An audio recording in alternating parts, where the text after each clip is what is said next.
কি গো, সবাই অনেক অনেক বাজি ফাটালে তো? হ্যালো সবাইকে।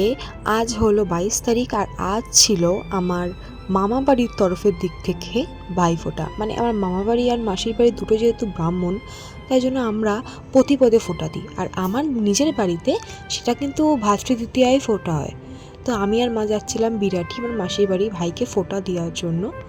আচ্ছা, তোমরা কি জানো যে ফোঁটা কেন দেওয়া হয়? যদি জেনে থাকো তাহলে আমাকে কমেন্টে জানাতে ভুলো না, আর যদি না জেনে থাকো তাহলে স্টে টিউনড, আমি তোমাদের বলবো। আজ নয় কাল। তোমাদের কাদের কাদের দাদা বা ভাই আছে তাদের নাম কমেন্ট বক্সে জানাতে ভুলো না। আমার ভাইয়ের নাম স্বর্ণদীপ আর আমার দাদার নাম শুভম। আর কারোর কি এমন আছে যাদের ভাই থেকেও নেই? যেরকম আমার মারা 3 বোন, আর এক ভাই আছে কিন্তু সে থেকেও নেই। সেই বাড়ি থেকে এসে আমি ডিনার করে নিলাম মুড়ি আর কলা দিয়ে, বেশি কিছু খাবো না। তো আজকে এখানেই শেষ করছি, টাটা। আবার দেখা হবে কালকে।